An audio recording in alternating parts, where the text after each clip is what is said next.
ఇళయరాజా ఈ పేరు వినగానే మనకు మాస్ట్రో అనే పేరు వెంటనే చెవుల్లో ధ్వనిస్తోంది. ఎన్నో అద్భుతమైన తెలుగు పాటలకు ఆయన సంగీతాన్ని అందించారు. క్లాసిక్ సాంగ్స్ లో ఎక్కువగా ఇళయరాజావే కనిపిస్తుంటాయి. కానీ తెలుగు కంటే తమిళంలో ఆయన ఎన్నో సినిమాలు చేశారు. ఆయన సంగీతం ఎంత మధురంగా ఉంటుందో ఆయన కోపం కూడా అంత దారుణంగా ఉంటుంది. ఇంకా చెప్పాలంటే తానే గొప్ప, తానే సర్వస్వం, తన వల్లే సినిమాలు హిట్ అవుతున్నాయి, తన వల్లే దర్శకులు పెద్దవారవుతున్నారు, గాయకులకు కూడా తన వల్లే గొప్ప పేరుస్తుందన్న అహం ఆయనలో వచ్చేసింది. దీన్నే ఇండస్ట్రీలో టెంపర్ అంటారు. మనమైతే దీన్నే కోపం అంటాం. ఇంత గొప్ప పొజిషన్ లో ఉండి ఇలా ప్రవర్తిస్తున్నాడు ఏంటనుకుంటాం. కానీ ఇళయరాజా కోపం చాలా దారుణంగా ఉంటుంది. ఎంత పెద్దవారినైనా నా దగ్గరకు వస్తే చిన్నవారైనట్లుగా ఉండేది. అందుకే లెజెండరీ సింగర్ బాలసుబ్రహ్మణ్యంతో గొప్ప స్నేహం ఉన్నా కూడా కాపీ రైట్స్ పేరుతో ఏకంగా అమెరికాలో ఉన్న బాలుకు లీగల్ నోటీసులు పంపారు. ఆ సాంగ్స్ నావి అని ఆయన ఓన్ చేసుకున్నారు. సంగీతం సమకూర్చినందుకు ఆయన డబ్బులు తీసుకుంటారు.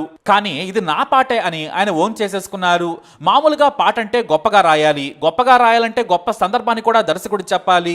రాసిన తర్వాత ట్యూన్ చేయాలి సంగీత దర్శకుడు, ఆ తర్వాత గాయకుడు పాడాలి. వీళ్ళంతా నిర్మాత దగ్గర డబ్బు తీసుకుంటారు. కానీ తనకు హక్కులున్నాయని ఇళయరాజా దారుణమైన కామెంట్స్ చేసి బాలుకి లీగల్ నోటీస్ పంపారు. అలానే మణిరత్నం తనను కాదని ఏఆర్ రెహమాన్ తీసుకున్నాడని కోపం. భారతీ రాజా కూడా తనతో కాదని వేరే వారితో చేస్తున్నారనే దగ్గర నుంచి చివరకు సొంత తమ్ముడు గంగయ్య అమరన్ కూడా వదిలిపెట్టలేదు. ఇలా ఆయన తన ఆరోగెన్స్ ని చూపించారు. అయితే తాజాగా ఓ గొప్ప సింగర్ ఇళయరాజా మీద సంచలన వ్యాఖ్యలు చేశారు. ఆమె మరెవరో కాదు, మిన్మిని. మిన్మిని అంటే మీరు గుర్తించకపోవచ్చు. రోజాలా ఓ పాట పాడారామె. ఆ పాట పేరు చెబితే ఖచ్చితంగా మీకు తెలిసిపోతుంది. చిన్ని చిన్ని ఆశ అనే పాటను పాడారామె. ఆ పాటతో ఎంతో ఫేమస్ అయిపోయారు. అంతేకాదు 1991 నుంచి 94 వరకు ఎన్నో సూపర్ హిట్ సాంగ్స్ లో పాడారామె. ఇళయరాజా ప్రతి సినిమాలో పాడేవారు మిన్మిని. ప్రతిరోజు ఏదో ఒక పాటను రికార్డ్ చేసేవారు. ఇటు కీరవాణి, దేవ, జాన్సన్, విద్యాసాగర్ల దగ్గర కూడా పాటలు పాడారామె.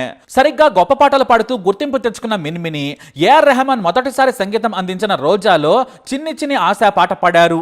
ఆ పాటతో ఒక్కసారిగా దేశవ్యాప్తంగా పేరు తెచ్చుకున్నారు మిన్మిని. అయితే అప్పటికే తనను కాదని మణిరత్నం రెహమాన్ పెట్టుకున్నందుకు రగిలిపోయాడు ఇళయరాజా. ఎందుకంటే అప్పటి వరకు Mani Ratnam Ilaiyaraaja the great combination అనేవారు. మరోవైపు తన శిష్యుడు రెహమాన్ అని సినిమా ప్రకటించిన రోజే కస్సుమన్నాడు. రెహమాన్ ను మణిరత్నం తన రోజా సినిమాకు సంగీత దర్శకుడిగా పెట్టుకోవడానికి కారణం ఇళయరాజానే. అంజలి సినిమా సమయంలో తనకు తగ్గట్టుగా తన కథకు సరిపోయేట్టుగా మ్యూజిక్ లో కొన్ని చేంజెస్ చెప్పారు మణిరత్నం. కానీ ఇళయరాజా మాత్రం నేను చేసిందే తీసుకోవాలి, నువ్వెంత గొప్ప దర్శకుడివైనా అన్నట్లుగా ప్రవర్తించడంతో ఇద్దరి మధ్య విభేదాలు వచ్చాయి. దీంతో రెహమాన్ టాలెంట్ ను గుర్తించిన మణిరత్నం రోజా సినిమాకు తీసుకున్నారు. కానీ ఆ మూవీ హిట్ అయ్యే టైంకి నేషనల్ ఫేవరెట్ మ్యూజిక్ డైరెక్టర్ అయిపోయాడు. ఆ కోపాన్ని మినిమిని మీద చూపించారు ఇళయరాజా. అదే అలా అంటే రోజా సినిమా రిలీజ్ అయినాక మినిమినికి చాలా బాగా పేరు వచ్చింది. అయితే ఓసారి ఇళయరాజా నుంచి కాల్ వచ్చింది. ఆమె వెళ్లారు, పాట పాడాలంటే రెడీ కూడా అయ్యారు. పాట రికార్డ్ చేస్తూ ఉండగా ముందు పట్టించుకున్నట్టుగా యాక్ట్ చేశారు ఇళయరాజా. ఆమెకు కరెక్షన్స్ చెప్పారు. ఆ తర్వాత బయటికి వెళుతూ మినిమిని హెచ్చరించారు రాజా. ఎక్కడెక్కడో పాటలు పాడుతున్నావెందుకు, ఇక మానేసేయమని అందరి ముందే మైక్ లో వార్నింగ్ ఇచ్చారు. దీంతో మినిమిని షాక్ అయిపోయారు. ఒక్కసారిగా కన్నీటి పర్యంతమయ్యారు ఆమె. పక్కనే ఉన్న సింగర్ మనో వారించారు. ఏదో కోపంలా ఉన్నారు, రాజా కోపం మీకు తెలిసిందే కదా అంటూ ధైర్యం చెప్పారు. ఇక పక్కనే కీబోర్డ్ ప్లేయర్ విజీ కూడా ఉన్నారు. ఏడవద్దు, కళ్ళు తుడుచుకోమని చెప్పారు. ఆ పాట తర్వాత మరుసటి రోజు నుంచి మిన్మినిని పిలవలేదు. అవకాశాలు తగ్గిపోయాయి. కానీ ఆ సమయంలో తన కష్టాన్ని గుర్తించిన జాన్సన్ అనే మ్యూజిక్ డైరెక్టర్ పాటలు పాడే ఛాన్సులు ఇచ్చారు. కానీ ఇళయరాజా కారణంగా ఇతర మ్యూజిక్ డైరెక్టర్లు కూడా పాటలు పాడే ఛాన్స్ ఇవ్వలేదని మిన్మిని తీవ్ర ఒత్తిడికి గురయ్యారు. అది కాస్త మానసిక ఒత్తిడికి దారితీసింది. లండన్లోని ఓ స్టేజ్ షోలో పాట పాడుతూ ఉండగా ఎందుకో గొంతు పోయింది.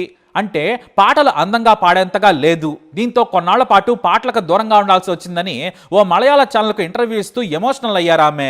నా కెరీర్ ను అర్ధాంతరంగా ముగిసేలా ఇళయరాజా చేశారని వాపోయారు. ఇక పాడకుండా తాను ఇంటి దగ్గరే ఉన్నాను, గొంతు పోయింది, కనీసం టీవీల్లో పాడే ఛాన్స్ కూడా లేదు. కొంతమంది పిలిచిన ఇళయరాజా వల్ల తీవ్ర మనోవేదనకు గురయ్యాను. ఇళయరాజా అంటే ఇండస్ట్రీలో ఆ రోజుల్లో టెర్రర్. ఆయన్ను కాదని ఎవరూ ముందుకు వెళ్ళలేరని చెప్పారు. ఆ భయం, అవమానం నా గొంతు పోయేలా చేశాయి. చివరికి ఎంతో ప్రాక్టీస్ చేయడంతో ఏడాది తర్వాత నా గొంతు మళ్ళీ సాధారణ స్థితికి వచ్చింది. అప్పుడే 94లో కరుత్తమ్మ అనే సినిమాలో పాడాలని రెహమాన్ కాల్ చేశారు. కానీ నా గొంతు బాగోలేదు సార్, మీకు నచ్చకపోవచ్చు అన్నాను. ఇప్పుడు నాతో బాగానే మాట్లాడుతున్నావు కదా, ఇది చాలు, వచ్చేయమన్నారు రెహమాన్. అలా వెళ్లి పాట పాడాను.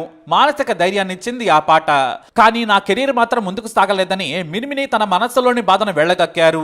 ఒక మినిమినియే కాదు, ఇళయరాజా కోపానికి టెంపర్కు ఎంతో మంది కెరీర్లు బలైపోయాయి.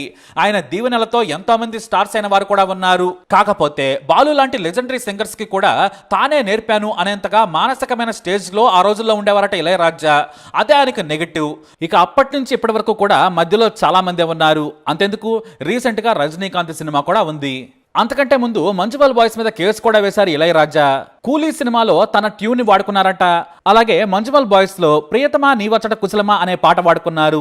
కాబట్టి వాళ్ళను కూడా వదిలిపెట్టలేదు. అయితే ఇక ఇళయరాజా ప్రాణ స్నేహితుడైన వైరముత్తు కూడా ఇళయరాజా మీద చాలా రోజులుగా గురుగా ఉన్నారు. ఎవరి టాలెంట్ ని గుర్తించకుండా పక్కన పెట్టేసి తన మ్యూజిక్ వల్ల పాటలపై తనకే హక్కు ఉందంటూ ఆయన కోర్టుకు వెళ్లడంపై ఇళయరాజాపై ఫైట్ చేస్తున్నారు చాలా మంది. వైరముత్తు ఏమన్నారంటే, అద్భుతమైన పాట లేకుండా సంగీతం ఉంటుందా? పాటే కదా ప్రాణం. ఊరికే సంగీతం వింటే అంత కిక్ ఉండదు. సంగీతాన్ని నిలిపేది పాటే. కాబట్టి హక్కులు కంపోజర్కే కాదు, రచయితకు కూడా ఉంటాయని కౌంటర్ వేశారు. అందుకే ఇళయరాజా మరో కౌంటర్ వేశారు. అయితే పాట గురించి కాకుండా వైరముత్తు స్థాయి గురించి మాట్లాడాడు ఆయన. ఇళయరాజా లేకుంటే వైరముత్తు ఈ రోజు ఉండేవాడు కాదు. ఆయనకు అవకాశాలు ఇచ్చింది ఇళయరాజా. ఆయన మ్యూజిక్ వల్లే పాటలు హిట్ అయ్యాయి. ఆయన గొప్ప రచయిత కావచ్చు, కానీ గొప్ప వ్యక్తి కాదు. ఇళయరాజా లేకుంటే ఆయనకు బ్రతికే లేదని కామెంట్ చేశారు. ఇలా ఇళయరాజా ప్రతి ఒక్కరి మీద విడుచుకు పడుతూనే ఉంటారు. ఆయన కోపం అలాంటిది. ప్రతిదానికి నేనే గొప్ప అంటారాయన. చుట్టూ ఉన్న వాళ్ళు ఒప్పుకోకపోతే అంతే. మొత్తానికి మినిమిని ఇన్నేళ్లకు బయటపడింది.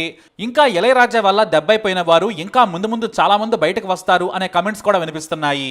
ఏదేమైనా లెజెండరీ మాస్ట్రో ఇళయరాజా ఇలా చేయడం ఎంతవరకు కరెక్ట్? మీ అభిప్రాయాన్ని కమెంట్ ద్వారా తెలియజేయండి. ఈ వీడియో అప్డేట్స్ కోసం మా ఛానల్ ఫాలో అవ్వండి. అలాగే తప్పకుండా సబ్స్క్రైబ్ చేసుకోండి.